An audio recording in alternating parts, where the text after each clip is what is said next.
देख बासु, अब नए घर में जा रहे हैं ना, तू भी अब नया घर बसाने की तैयारी कर ले। इस तरह कैसे जिंदगी गुजरेगी? बस अम्मा, दो नाकाम तजुर्बात के बाद मैं डर सा गया हूँ शादी से। पता नहीं आने वाली कैसी निकले। हाँ ये तो है, आजकल तो लड़कियों का जैसे काल पड़ गया है। एक से एक चलत्तर लड़की आ रही है मार्केट में। लेकिन शादी तो करनी है ना तुझे। अम्मा तुम तो कहती थी कि चार चार मेरे पल्ले से बांध दोगी। अब कोई क्यों नहीं मिल रही है? बांध देती बेटा, अगर तेरा शहर में नाम बदनाम ना हो गया होता। अब तो कोई भी रिश्ते वाला इस दहलीज पे आने को तैयार भी नहीं है। अस्सलाम वालेकुम। वालेकुम सलाम। मुबारक, आप लोगों को इस घर का सौदा हो गया है। हैं? इतनी जल्दी? बात सुन, कहीं घाटे में तो नहीं कर दिया तूने सौदा? नहीं अम्मा, मुनाफे का सौदा किया है, बहुत अच्छे पैसे लगे हैं। बल्कि पार्टी तो एडवांस भी जल्दी देना चाहती है और मीटिंग के लिए तैयार भी है। चलो माशाल्लाह, फिर चलते हैं। मैं बाहर गाड़ी में तुम्हारा वेट कर रहा हूँ, ठीक है? Okay okay. अम्मा, ये खबर अपने पेट में रखना, किसी को बताना मत। अरे बेटा फिक्र नहीं कर, मैंने पहले कभी तेरी कोई बात लीक की है? लेकिन हाँ, एक बात सुन, तूने अपनी बीवी को कुछ नहीं बताना है, उसका मुंह नहीं खुलना चाहिए बस। नहीं, मैं उसे कुछ भी नहीं बताऊंगा, बस आप भी मत बताना और दुआ करना। अल्लाह खैर करेगा जा मेरा बच्चा, खुदा हाफिज़। अल्लाह अच्छा करेगा इंशाल्लाह। अल्लाह पाक जो भी हो बेहतर हो मेरे मालिक, हमारी लाज रख लेना अल्लाह, हमारी लाज रख लेना। दिमाग खराब हो गया आपका? पागल हो गए हैं आप जो अपनी बीवी को ये मशवरा दे रहे हैं कि जाके किसी और से शादी कर लूं? यही तो करना है तुमने, आज नहीं तो कल। सुरैया, थक जाओगे तुम, उकता जाओगे मुझसे। क्यों? गैब का इल्म है आपको?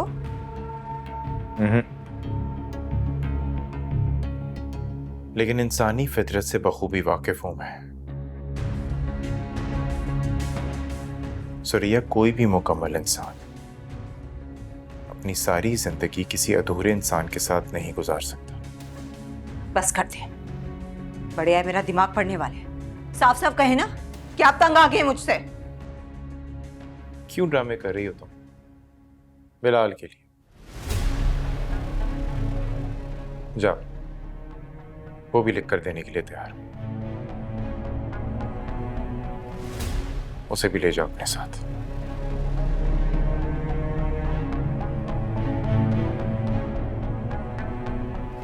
एक बात साफ साफ सुन ले, मैं आपको छोड़कर कहीं नहीं जाऊंगी। सुरैया मेरी बात सुनो, सुरैया मेरी बात सुनो, मेरी बात सुन के जाओ।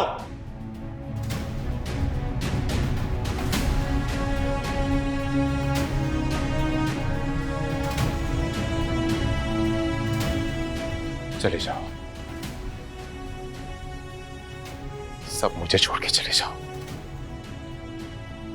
सुना तुमने? सब मुझे छोड़ के चले जाओ, चले जाओ।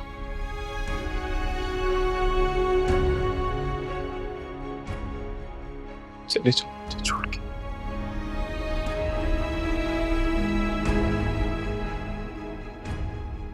किसी की जरूरत नहीं मुझे, किसी की हमदर्दी नहीं चाहिए मुझे। मैं रह लूंगा अकेला।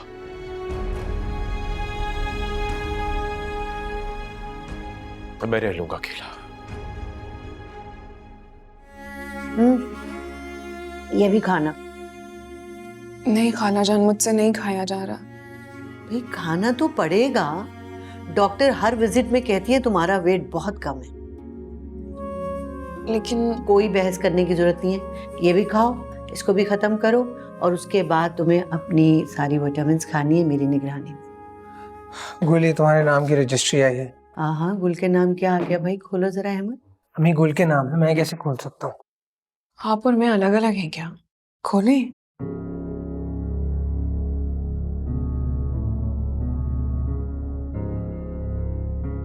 क्या है बताओ तो।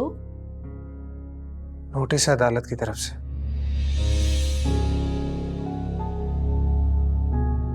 कैसा नोटिस? नफीस ने असद की कस्टडी का केस कर दिया है।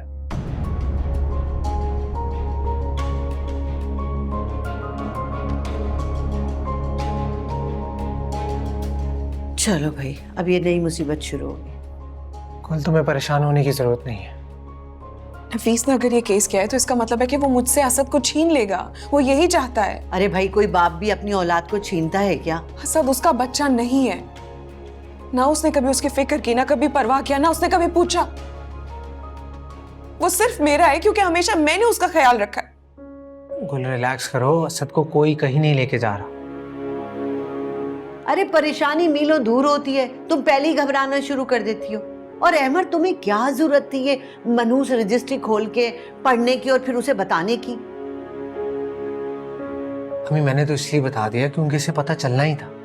कोर्ट का बुलावा है, जाना तो पड़ेगा। एक कहानी खत्म नहीं होती, दूसरी शुरू हो जाती है। आप लोग परेशान ना हो, मैं किसी अच्छे वकील से बात करता हूँ।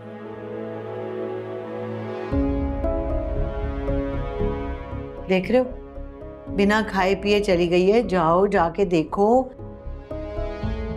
अभी उसने ये खा के दवाइयां भी खानी है। जाओ बेटा। जी अम्मी, मैं देखता हूँ।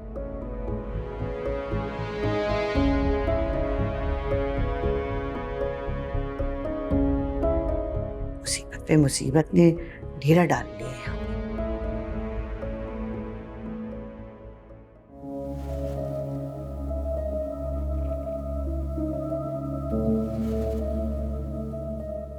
क्या हो गया?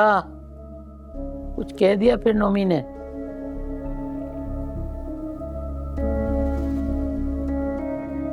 वो तो हर वक्त कुछ ना कुछ कहते ही रहते हैं। जब बात करो गुस्से में ही जवाब देते। पता नहीं क्या हो गया उनको। शर्म नहीं आती इस आदमी को? हमारे घर में रहता है, हमारे टुकड़ों पे पल रहा है और हमारी बेटी को तंग भी कर रहा है। तू रुक जा, आज मैं इससे बात करती हूँ। समझ क्या रखा है इसने? अम्मी, खबरदार जो आपने नुमान से इस तरह की बात की तो आपको मेरी कसम मरा हुआ मुंह देखेंगे आप मेरा। देख, या तो तू धमकियां देना बंद कर दे, रोना बंद कर दे, या फिर मुझे परेशान करना बंद कर दे।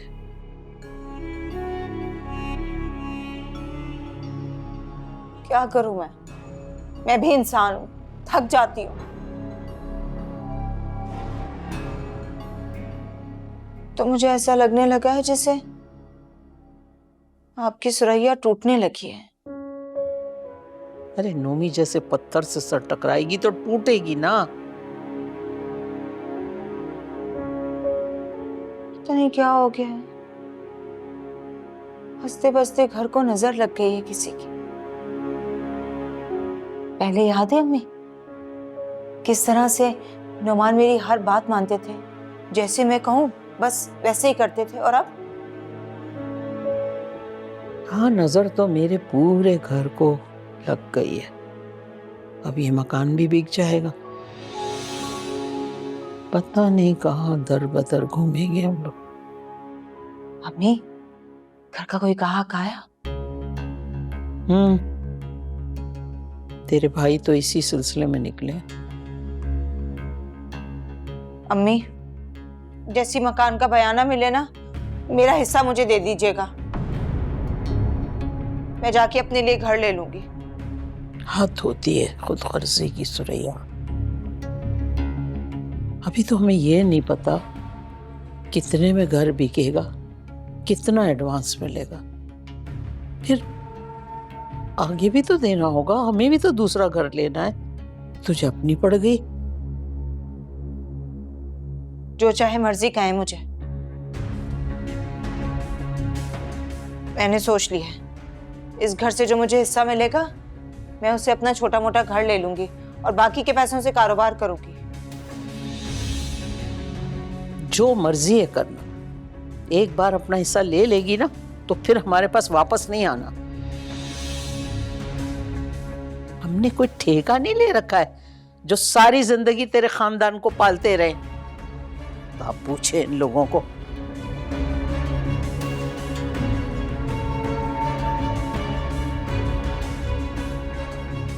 कितनी खुदगर्ज है मेरी माँ, इससे तो अच्छी मेरी सास थी। कितनी नरमी से जवाब देती थी मुझे।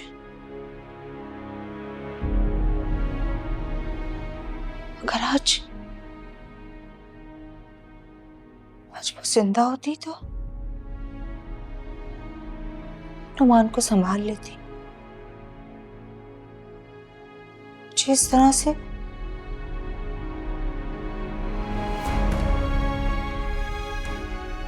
क्या हो गया?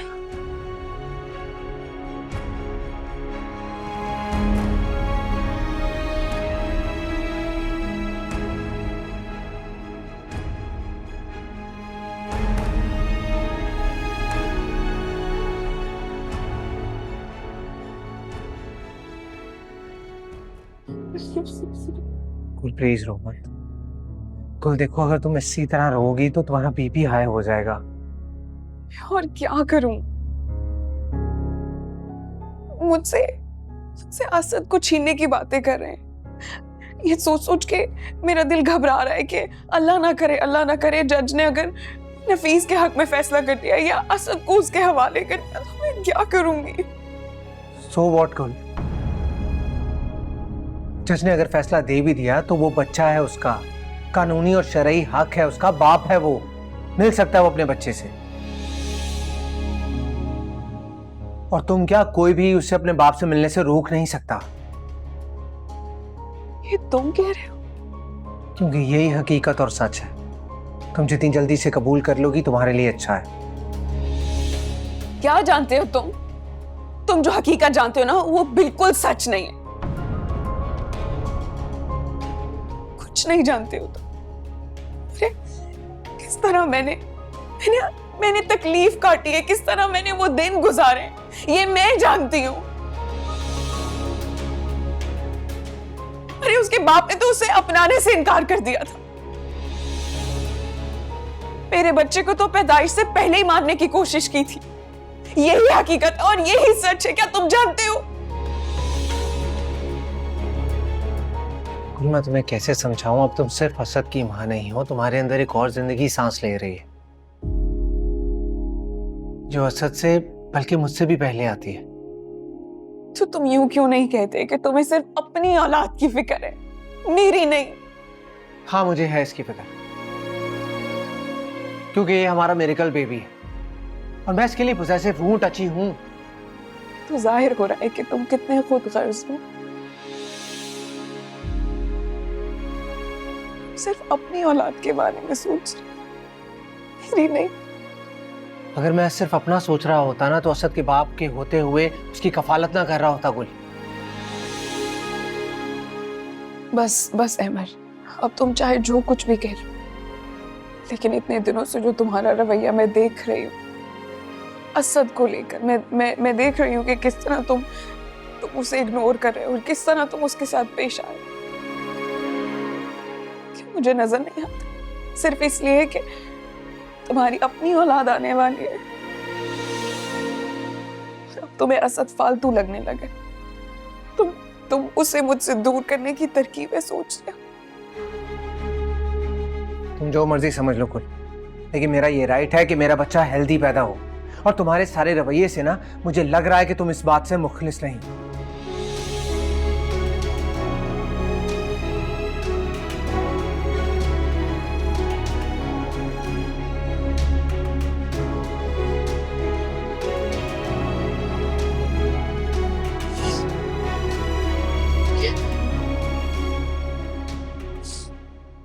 ये लो, ये क्या है? पकड़ो तो सही। ये इस घर के एडवांस में जो पैसा है वो है, संभाल के रखना कि जो अगला घर खरीदना है उसके डाउन पेमेंट की मद में जाएंगे ये पैसे। अच्छा, तो ये अभी हिस्सों वाला भूत आपके सर से उतरा नहीं? खुदा का खौफ करो, किस तरह की बातें कर रही हो तुम? मैं अपने रब को नाराज नहीं कर सकता। ये जहां हम खड़े हैं ना, ये जमीन मेरे मरहूम बाप ने खरीदी थी और इसमें मेरी माँ, मेरे भाई और बहन का शरई हिस्सा बनता है। बस कर दें। जब ये घर बना था ना तो करोड़ों की रकम आपने लगाई थी, मैंने खुद देखा था, मेरे सामने सब हुआ था। तो बाकियों का हिस्सा किस चक्कर में? तुम शुक्र अदा करो इस घर के मुनासिब पैसे मिल रहे हैं जिससे हम एक ठीक ठाक घर खरीद सकें, अपना बिजनेस दोबारा से शुरू कर सकें।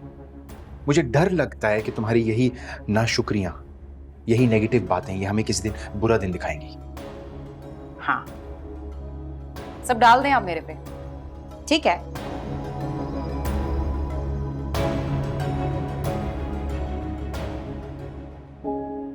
क्या है ये? रईस भाई ने इस घर से मुझे हिस्सा दिया, उसी के पैसे। तो मुझे क्यों दे रही हो? इसलिए क्योंकि मैंने ही आपका आबाई घर बिकवाया था ना। अब मैं ही आपको नया घर खरीद कर दूंगी। अच्छा, और क्या क्या ठीक कर सकती हो तुम? आप बताएं, मेरे बस में जो कुछ भी हुआ ना जरूर करूंगी। मेरी आकबत ठीक कर सकती हो? जो मैंने अपनी फरिश्ता सिर्फ माँ का दिल दुखा के, उसे तकलीफ दे के बिगाड़ी है।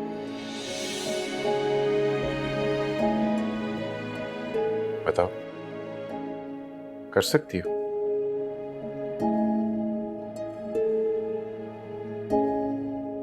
नहीं, तुम्हारे बस की बात नहीं है ये।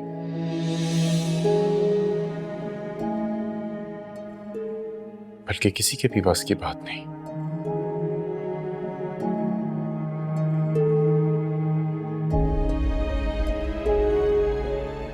कोई ठीक नहीं कर सकता।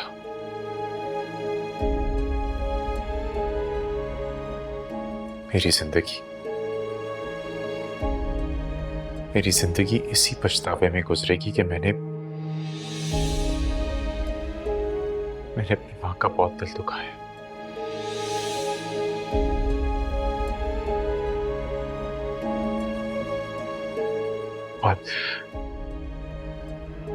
और इससे बुरी भी एक बात पता है क्या है?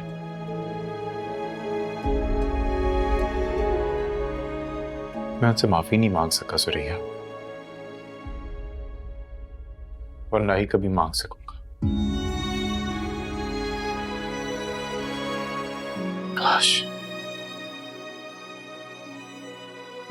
काश मैंने अपनी मां से माफी मांग ली होती। काश मैंने उनके साथ वो सब ना किया होता जो तुम्हारे बहकावे में आके मैंने किया। और इसके लिए मैं कभी तुम्हें माफ नहीं करूंगा।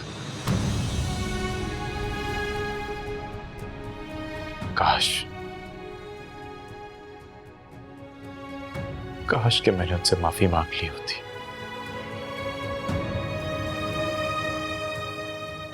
और मेरी मां जितने बड़े दिल की थी ना सुरैया, वो मुझे माफ कर भी देती।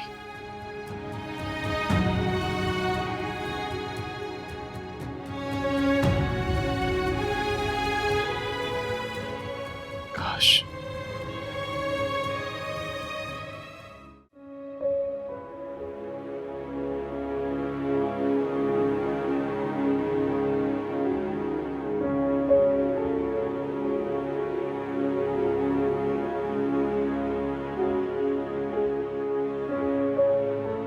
एसी बंद कर दूं? ठंड हो गई है तो। क्यों एसी बंद कर रहे हो? फिक्र मत करो, इस ठंड से तुम्हारे बच्चे को कुछ नहीं होने वाला। कुल मुझे तुम्हारी फिक्र है, अगर बीमार हो गई तो? बीमार हो भी गई ना तो अपनी जान पर खेल के तुम्हारे बच्चे को बचा लूंगी, ठीक है? गुल, तुम क्यों इतनी नेगेटिव बातें करने लग गई हो? मैं तुम्हारा दुश्मन थोड़ी हूँ। हाँ, लेकिन अब दोस्त भी नहीं रहे। गुल, आज जो तुम्हारे दिल में है कह दो, मैं चुप करके सुनूंगा। मुझे कुछ नहीं कहना। गुल, मैं बहुत अच्छी तरह जानता हूँ तुम असद के मामले में मुझसे नाराज हो, लेकिन हम चाहकर भी ये हकीकत झुटला नहीं सकते कि नफीस ही उसका असल बाप है। ट्रस्ट में, मैं अपनी तरफ से पूरी कोशिश करूंगा कि असद हमारे पास रहे। तुम कह रहे हो तो मैं तुम्हारी बात का यकीन कर लेती हूँ, लेकिन एक बात याद रखना, असद को मुझसे कोई दूर नहीं कर सकता और ना ही उसको मेरे कोई दिल से निकाल सकते, कोई भी नहीं।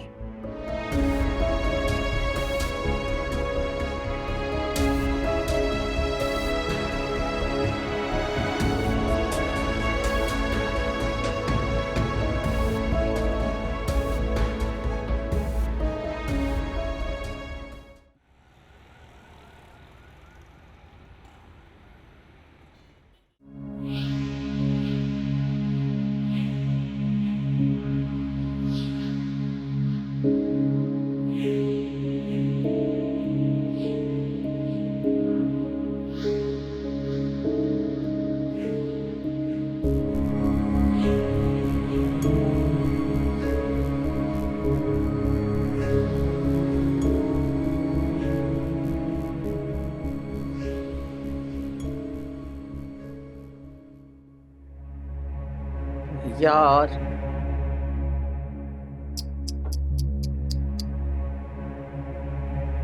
सलाम अम्मा। वालेकुम सलाम। नाश्ते में क्या है? सुबह से वो किचन में पता नहीं क्यों बर्तन पटक रही है। एक चाय का कप नहीं पूछा उसने कि ये बैठी है औरत, इसको चाय का कप पूछ लो। अच्छा तो तुम बना दो ना, मुझे असद के केस के सिलसिले में निकलना है पेशी पे। लड़के होश कर, मेरी उम्र है किचन में जाके अपनी हड्डियां कड़कड़ाऊं? जोड़ों के दर्द का मर्ज है मुझे, पागल हो गई हूँ खड़ी होके जोड़ों के दर्द में नाश्ते बनाऊं मैं। तो क्या मैं भूखा चला जाऊं? बाहर से जाके कुछ खा, बहुत होटल खुले हुए हैं पठान के तेरे लिए। चल, फातिमा नहीं बना के देगी कुछ। अगर गोलियां होती ना तो मुझे इस तरह भूखे पेट हर रोज नहीं निकलना पड़ता। तुम्हारी बातों में आकर मैंने अपना घर खराब कर लिया अम्मा। ना रही बीवी और ना रहा मेरा बच्चा। सारा कुछ डाल दो मुझ पे, सारी गलती मेरी है, बर्बाद तो मैं हुई हूं। ला। अस्सलाम वालेकुम। वालेकुम सलाम। फातिमा, फातिमा नाश्ता ले आओ। ला रही हूँ। Thank you. ये लीजिए गर्मा गर्म नाश्ता। Thank you. आपने नाश्ता कर लिया अम्मा?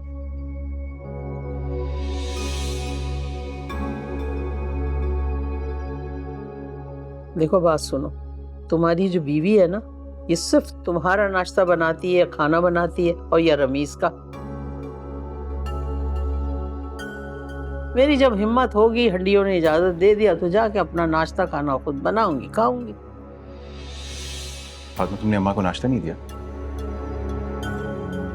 नहीं, वो आपने जल्दी ऑफिस जाना होता है ना, और रमीज का स्कूल भी जल्दी शुरू हो जाता है, तो मैंने सोचा पहले आप लोगों के लिए बना लूं, फिर देखो, जब तक अम्मा नाश्ता नहीं कर लेंगी, ये ट्रे सजा के मेरे सामने मत लाएगा। समझ में आई? लड़ो नहीं बेटा मेरी वजह से। मेरा क्या है, रूखी सूखी खा के अल्लाह का शुक्र अदा करती। नहीं अम्मा, ऐसी बात नहीं है। आपका ख्याल करना मेरी जिम्मेदारी। आज ही किसी मेड से बात करता हूँ जो कि आपके खाने पीने का ख्याल तो रखे। खुदा हाफिज। नाश्ता तो करते जाएं। नहीं खाना मुझे कुछ। खा लें अब आप, उनके तो नसीब जा। में दिया आपने। चल, इधर से कुर्सी खींच के मारूंगी, तेरा मुंह ही ना रहे। ये भला इस हालत में अदालतों के चक्कर लगाने की क्या तुक है भला?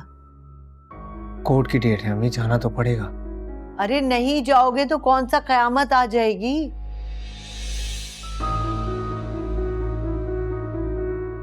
अरे समझने की कोशिश करो, कस्टडी का केस है बच्चे का, आज उसकी पहली पेशी है और गुल अगर पेशी पे हाजिर नहीं होती तो फैसला हमारे खिलाफ भी हो सकता है।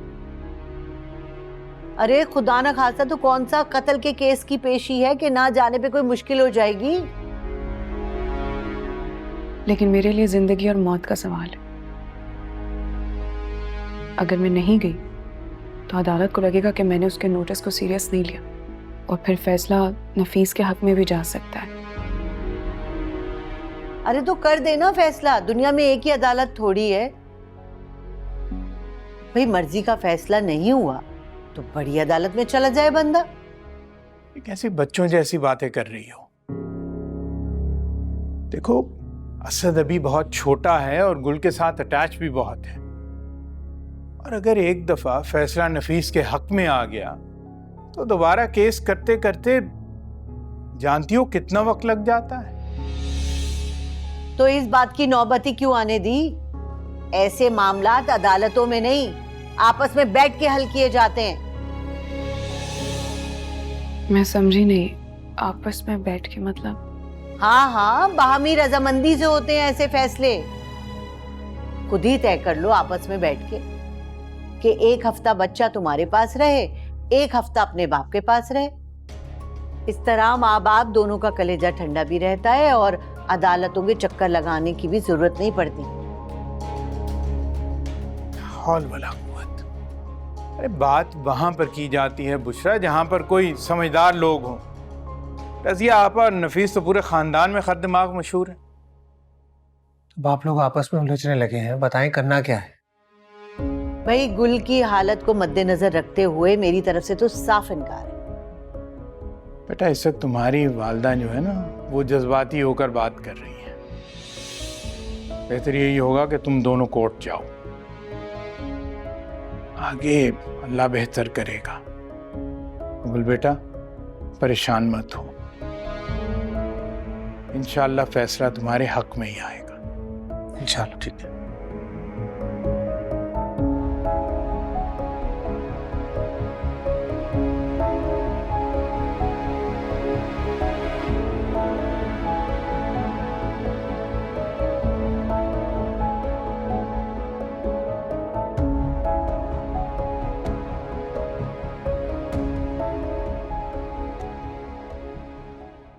माँ का तो सच्चा झूठा सब सुन लिया। अगर दिल बड़ा करके बीवी की भी फरियाद सुन लेते तो क्या हो जाता? मैंने तो तुम्हें कोई इल्जाम नहीं दिया, अपनी गलती मानिए कि वो मेरी माँ है और मैं तुम्हें उनकी खिदमत करने पे मजबूर नहीं कर सकता। ये मेरा फर्ज है उनका ख्याल रखूं, उनका बेटा हूं मैं। हाँ, इसी वजह से आपने उनको नौकरानी रखवा दी। आपको नहीं लगता कि हमारा बजट आउट हो जाएगा? मेरे पास अभी कोई और ऑप्शन नहीं है इसके अलावा। अच्छा ठीक है, बना दिया करूंगी मैं उनका भी खाना, लेकिन एक बात कान खोल के सुन लें आप, नफीस भाई का कोई काम नहीं करूंगी मैं। हाँ देखो अगर तुम्हारा दिल राजी नहीं है तो कोई जबरदस्ती नहीं है। बाद में भी आपने मुझे बहुत ताने देने हैं कि तुमने मेरी माँ के साथ ये कर दिया वो कर दिया, तो बेहतर है मैं उनके काम कर दूंगी, आप टेंशन ना लें। फातिमा मैं सिर्फ इतना चाहता हूँ कि तुम इस मुश्किल वक्त में मेरा साथ दो, लेकिन तुम हर वक्त शिकवे ही करती रहती हो यार। बताने की कोई जरूरत नहीं है, पता है मुझे कि आपकी नजर में मैं दुनिया की सबसे बुरी बीवी हूँ। ये नहीं कहा मैंने। अच्छा मुझे बताओ, रमीज नए स्कूल में सेट हो गया? चलो शुक्र है, आपको अपने बेटे की फिक्र तो हुई। हाँ हो गया थोड़ा बहुत सेट। पहले तो अपने पुराने दोस्तों को बहुत याद करता था वो, अब यहाँ पे कुछ बन गए हैं, बस स्कूल से आता है तो उन्हीं के साथ बिजी हो जाता है। फातिमा उसे ऐसे अकेले बाहर मत जाने दिया करो, नजर रखा करो उस पर। ये वाला एरिया उतना महफूज नहीं है जितना पुराने घर वाला एरिया था। अब मुझे छोड़ के मेरे बेटे के पीछे पड़ जाएं आप। वैसे मैंने देखा आप हमसे कभी खुश नहीं हो सकते।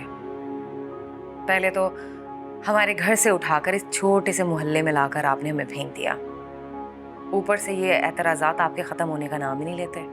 यार फातिमा, मैं तुम्हें सिर्फ समझा रहा हूँ, कोई इल्जाम नहीं दे रहा हूँ। हमारा ही बच्चा है ना वो। अच्छा, मैं ऑफिस का काम देख लूँ प्लीज, और तुम अम्मा के खाने पीने का जरा देख लेना। खुदा हाफिज। ठीक है, रख लूँगी। बाय।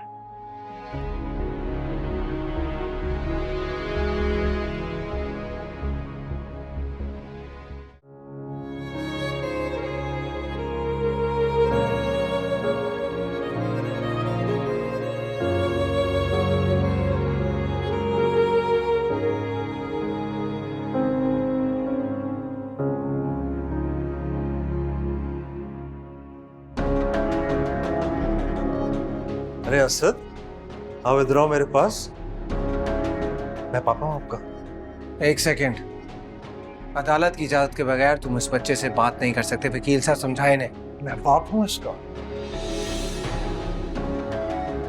तुम कौन होते हो मुझे मेरे बेटे से बात करने से रोकने वाले? हाँ, देखिए नकील साहब, ये आप क्या कर रहे हैं? इस तरह अदालत के बीच में मुखालिफ पार्टी से झगड़ा करके आप जज के सामने केस हार जाएंगे। मैं अपने बेटे से बात भी नहीं कर सकता।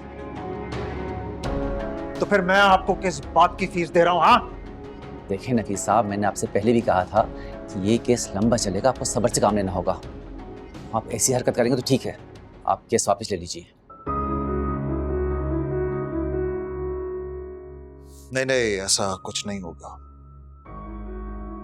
बच्चा लेना होगा, अब क्लास भी लेना होगा।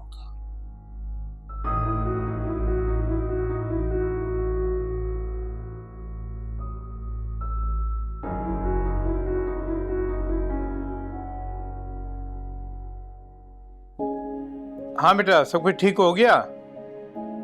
चलो, और तारीख मिल गई? अच्छा अच्छा, चलो ठीक है। घर आते हो तो फिर बात करते हैं इंशाल्लाह। ओके बेटा, अल्लाह हाफिज। क्या हुआ, जज ने आपको अगली पेशी की तारीख दे दी ना? हाँ, अगले महीने की तारीख मिली है। देखो, केस अभी शुरू हुआ है, 6 महीने तो लगेंगे अपना फैसला आते हुए। लो, मतलब हमारी बहू साहिबा प्रेगनेंसी की हालत में रंग बिरंगे वकीलों से मुलाकातें करेंगी, और बच्चा पैदा हो जाने के बाद एक को गोद में एक को उंगली पकड़ के अपने केस की पेशियां भुगतती रहेंगी। तुम क्या चाहती हो बुशरा? गुल अपने बच्चे के केस की पैरवी भी ना करे? अरे बच्चा बच्चा बच्चा, यानी अहमर का बच्चा उसकी औलाद नहीं है क्या? जो सारी एनर्जी और वक्त वो गैर की औलाद पे लगा रही है, तो हमारे बच्चे के लिए क्या बचेगा? है चिड़चिड़ी और थकी हुई माँ।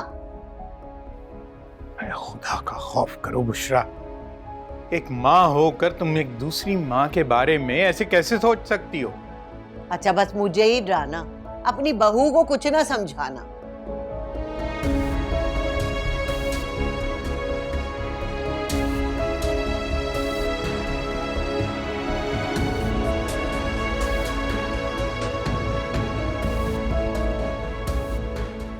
से भी बात करना फजूल।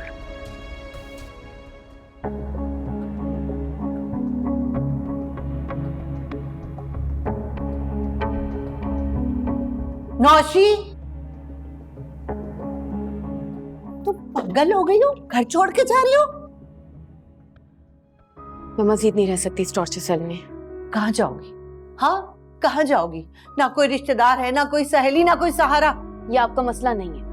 शेल्टर होम में रह लूंगी, यहाँ नहीं रहूंगी। नौशी बेटा, खुदा के वास्ते देखो, मेरी गलती की सजा तुम अपने आप को तो मत दो बेटा। अरे क्या बात हो गई है? ये शोर क्यों हो रहा है? ये देखे, घर छोड़ के जा रही है। वो तो शुक्र है कि मैं वक्त पे आ गई। जी बेटा, ये मैं क्या सुन रहा हूँ? तुम घर छोड़कर जा रही हो?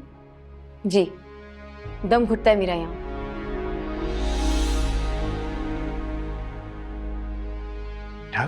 लेकिन हो क्या गया है? तुम इतनी तल्ख क्यों होती जा रही हो?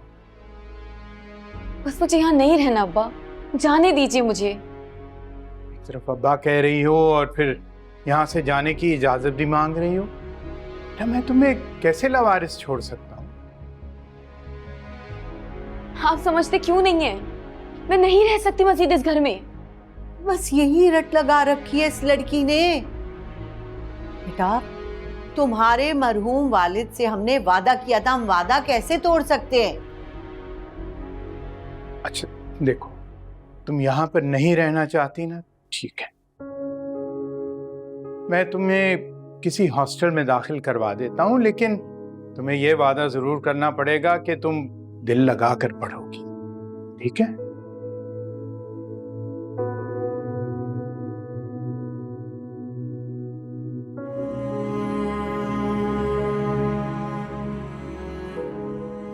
क्या हो गया इसे? देखा आपने? शुक्र करे मैं वक्त पे आ गई।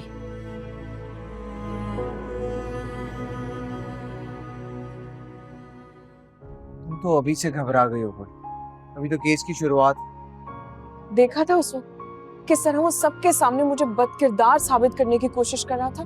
अम्मी तुम्हें यही समझाने की कोशिश कर रही थी कि ऐसे केसेस में जिल्लत और रुसवाई के अलावा कुछ नहीं मिलता। तो फिर क्या चाहते हो तुम? हाँ, क्या चाहते हो कि मैं असद को कुछ किए बगैर आसानी से जाके उसकी झोली में डाल दूं, और ऐसे इंसान की झोली में डाल दूं जिसने इस औलाद को कभी अपना नाम नहीं दिया, कभी प्यार नहीं दिया, कभी पूछा तक नहीं।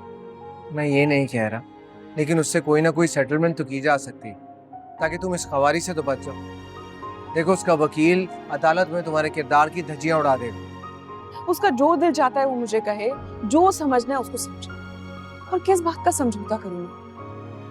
इसी बात का कि बच्चा तुम दोनों के साथ रहता रहे और हमें अदालत के चक्कर ना काटने पड़े। कभी तुम ऐसी बातें करके ना मुझे हैरान कर देती हो। पता पहले मुझे लग रहा था कि तुम असद के लिए बहुत सोचते हो, तो उसके लिए बदल गए हो या फिर बददिल हो गए। तुम्हारी बातें, तुम्हारा अंदाज साफ साफ इस बात की गवाही दे रहा है कि मैं असद को छोड़ दूं, असद से दूर हो जाऊं, ये चाहती हो तुम? देखो गुल, मैं तुम्हें बार बार सफाई नहीं दूंगा। सच ये है कि असद नफीस का बच्चा है, और ये जितनी जल्दी तुम मान लोगी, अपनी जिद छोड़ दोगी, हम सबके लिए बेहतर होगा। अब चलो।